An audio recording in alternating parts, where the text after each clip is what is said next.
Let me ask you something real quick. Right now, go on Craigslist, Facebook Marketplace, or any used car site and search for a Toyota Tacoma with under 150,000 miles. What are you going to find? You're going to find trucks with 180,000 miles on them, listed for $24,000, sometimes more. And a clean F-150 with a decent engine isn't much better. People are dropping 30, 35 grand on used trucks like it's nothing, because the reputation of those nameplates has gotten so powerful that buyers just accept the price and move on. But here's what most of those buyers don't realize. There are trucks sitting on the used market right now, on dealer lots and driveways on Facebook Marketplace, with legitimate, proven powertrains under the hood, priced at a fraction of what a Tacoma would cost you. Not because they're junk, but because almost nobody's looking for them. Some of these trucks are overlooked because of styling, some because the brand never had the marketing muscle to compete, others because one bad generation poisoned the reputation for the entire nameplate, even for the versions that actually held up. Today I'm counting down 5 of those trucks, and I'll tell you up front, at least one of these is going to catch you off guard because it's not something most people think about when they're out truck shopping. I've been turning wrenches long enough to know which vehicles end up coming back in for repairs every other month and which ones just keep going. This list reflects that. Before we get into it, what are you driving right now? How many miles are on it? And has it actually given you your money's worth? Drop it in the comments. I read them. All right, let's get into it. Number 5, Nissan Frontier, first generation, 1998-2004, 3.3L V6. We're starting with a truck that most people completely forgot existed. Not the newer Frontier, I'm talking about the first generation model, the one built from 1998 to 2004.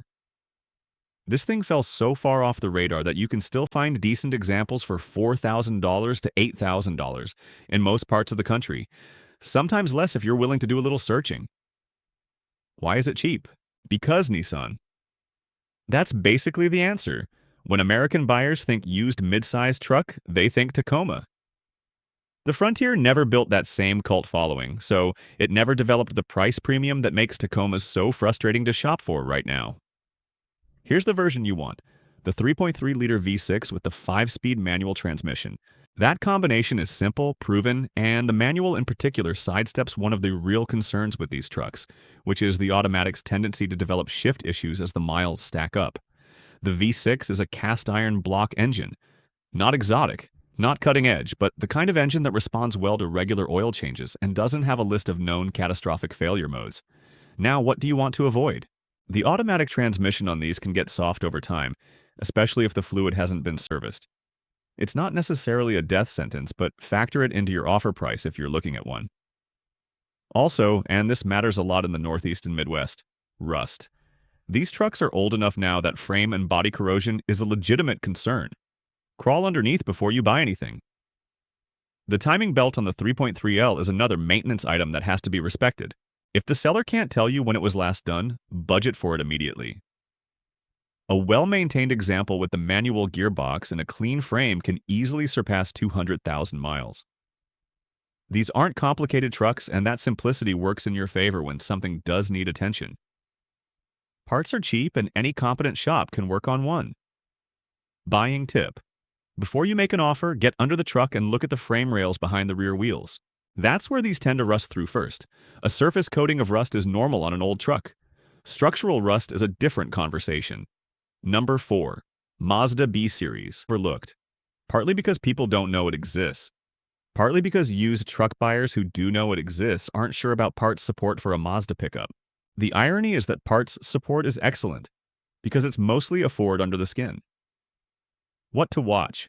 The automatic transmission on the 4.0L can develop issues over time, particularly if the fluid was never serviced. Cooling system maintenance matters on this engine. Thermostats and coolant flushes are cheap insurance.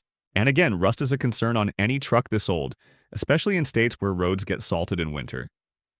These trucks regularly hit the $3,000 to $7,000 range on the used market depending on mileage and condition. Compare that to a comparable Tacoma from the same era, which might cost you 2 or 3 times as much. Buying tip? Because these share so much DNA with Rangers, find a mechanic who knows Rangers well. Pull the dipstick on the transmission and look at the fluid. Brown, burnt-smelling fluid tells you the transmission 1994 to 2010 4.20L V6. This one makes people do a double take. Yes, Mazda made a pickup truck, and yes, it's worth talking about. The Mazda B-Series, specifically the versions built from 1994 to 2010, was essentially a Ford Ranger wearing Mazda badges, a product of the long-running partnership between the two companies. That makes this one of the more interesting value plays on the used market because you're getting a truck with Ford parts availability and Ford mechanicals at prices that are usually lower than equivalent Rangers, simply because the badge says Mazda and buyers skip right past it. The sweet spot is the 4.0-liter V6, which is the same engine found in Rangers and early Ford Explorers. It's a proven power plant that has accumulated millions of miles of real-world use across multiple platforms. Parts are everywhere, labor costs are reasonable because any mechanic familiar with Rangers can work on it, and there's a massive knowledge base online if you're inclined to do your own work. Why is it has been neglected? That's a negotiating point at minimum and a walkaway point if the seller isn't budging. Number 3. GMC Sonoma. GSY Chevrolet S10 1994-2004 4.3L V6. Now we're getting into territory that's going to bring back some memories for a lot of you. The S10 and its twin, the GMC Sonoma, were everywhere in the 90s. Then they got discontinued, and people moved on. And now you can find clean examples sitting in driveways with lowish miles because nobody's aggressively shopping for them. Here's what I want to be very clear about. Not every version of these trucks belongs on a list like this. The four-cylinder is adequate, but uninspiring. The automatic transmissions on these, particularly the 4L60E, have a mixed history, and you'll want to know the maintenance record before you trust one. The version worth discussing is the 4.3-liter Vortec V6 with a manual transmission if you can find one, or an automatic that has documented service history. The 4.3 Vortec is a straightforward push-rod engine. No timing chain complexity like you'd find in a modern motor, good parts availability, and the kind of design that's been refined over enough production years to have the rough edges smoothed out. When these engines are maintained, they can cover a lot of ground. Why are they cheap? Because they're old domestics with a reputation that got overshadowed by the Tacoma during the same era. The Tacoma won the reliability PR battle, and the S10 and Sonoma got lumped in with all the domestic trucks that had issues during that period, whether fairly or not. Real weaknesses. The 4L60E automatic is a known variable. Coolant intake manifold gaskets on the 4.3L are a recurring maintenance item. If that hasn't been addressed on a truck with significant miles, plan for it. And electrical gremlins are not uncommon on trucks this age. You can find decent examples in the $2,500 to $6,000 range. For a body-on-frame truck with a proven V6 that a local shop can service easily, that's a significant value proposition. Buying tip? Ask specifically about the intake manifold gaskets. If they've been replaced with the updated gasket kit, that's a good sign someone maintained this truck. If the seller has no idea what you're talking about, that repair may be in your near future. Number 2. Isuzu Hombre. Isuzu Pickup, 1981-2002. I know, I can hear some of you already, but stick with me on this one. Isuzu built pickup trucks for the American market for over 2 decades. And for most of that run, they were solid, mechanically simple vehicles that developed almost no reputation whatsoever. Which is exactly why they can be such strong values today. The Isuzu pickup sold through the 80s and into the 90s, and the later Hombre, which was essentially the S10 platform wearing Isuzu clothes, represent 2 different eras of the same basic idea. A compact, no-frills truck designed to work without drama. The earlier Isuzu pickup, particularly the 1981 to 1997 generation with a naturally aspirated 2.3-liter 4-cylinder, is a remarkably simple truck. Simple in ways that modern buyers don't always appreciate until they're looking at a repair bill. Less to go wrong, fewer electronics, straightforward mechanicals. The Hombre from 1996 to 2000 shares the S10 platform, so parts availability through that lineage is reasonable, though finding Isuzu-specific trim and body components can be more challenging. Why are these so overlooked? Because Isuzu eventually stopped selling trucks in the US market, which created a fear in buyers about parts and service.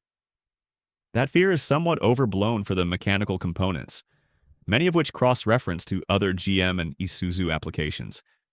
But it's real enough to keep prices low. You need to be a patient another one.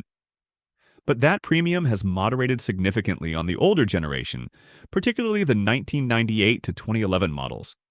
And now you can find solid examples in the $5,000 to $11,000 range, depending on mileage, condition, trim, and where you're shopping. That's real money less than a Tacoma from the same decade, which might run you $18,000 to $25,000 for a comparable year in mileage. The engine to prioritize is the 4.0-liter SOHC V6. This is a proven parts-friendly engine with a long production run across multiple Ford platforms. It's not exotic. It doesn't have a reputation for catastrophic failures when maintained. Mechanics know it. Parts are everywhere. The 2.3-liter four-cylinder is adequate for light-duty use, but if you're putting miles on a truck or plan to tow occasionally, the V6 is the right choice. What to avoid? Earlier Rangers with the 2.9L V6 had issues. The 3.0L shopper here, these don't come up constantly. But when you find a clean example with documented maintenance, you're often looking at $2,000 to $5,000 for a truck that has no reason it shouldn't keep running for a long time. Buying tip? Parts for the body and trim can genuinely be difficult to source. Mechanical parts are usually fine, but if you need a tailgate or specific body panel, you may be hunting. Factor that into your decision if the truck you're looking at has body damage. Number 1. Ford Ranger, 1998-2011, 4.0L V6, manual or automatic. Some of you probably saw this coming, some of you didn't. But hear me out on why the Ranger earns the top spot on this list, because it's not just about the truck. It's about what happened to Ranger prices when Ford discontinued it in 2011 and then brought it back in 2019. For a period, old Rangers spiked in price.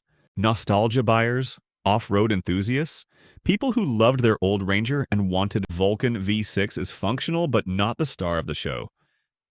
Some automatic transmissions from the late 90s on Rangers have a spotty record, specifically the 5R55E, which can develop electronic and mechanical issues. A manual gearbox sidesteps that concern entirely if you can find one. Common issues. Timing chain tensioner noise on the 4.0L SOHC is a known thing, particularly when the engine is cold. It usually resolves as oil pressure builds. If it's loud and persistent, that's a conversation starter before purchase. Cooling system maintenance matters. And like every truck on this list, rust. Rangers were popular work trucks, and work trucks live a hard life. Why does the Ranger deserve the top spot? Because it combines parts availability, mechanical simplicity, a long production run that means there are many examples on the market, known quantity powertrains, and a price gap against the Tacoma that's hard to ignore. You're not buying an obscure truck when you buy a Ranger. You're buying a truck that was sold in enormous numbers, that mechanics understand, and that the used market is still offering at prices that make financial sense. Buying tip. Listen carefully to the 4.0L on cold start. A brief timing chain rattle that clears within 30 seconds is typical and not necessarily alarming. A rattle that persists after the engine warms up is worth investigating further before you sign anything. So here's the real lesson from all 5 of these trucks. A cheap price tag doesn't automatically mean a bad truck. And an expensive truck with a famous reputation isn't automatically the smartest financial decision you can make. The Tacoma is a genuinely reliable truck. So is a well-sorted F-150 with the right engine. Nobody's disputing that. But you're paying a significant premium for that reputation, and that premium doesn't account for whether the specific truck you're looking at has been properly maintained, whether it's been abused, whether it's been sitting in a salty environment for 15 winters. An older Ranger or a first-gen Frontier with a clean maintenance history and a solid frame can be a smarter purchase than a Tacoma with a blown head gasket and bald tires that someone's asking $22,000 for, because that's what the market says Tacomas are worth. Condition matters more than the badge. Maintenance history matters more than the nameplate. Previous ownership and how a truck was used often tells you more about what you're buying than the model year ever could. Which one of these would you trust with your own money? And is there another underrated truck out there that deserves to be on a list like this? Let me know below. I genuinely want to hear it. If you want more honest, no-nonsense advice on used trucks and cars, hit subscribe. That's what we do here.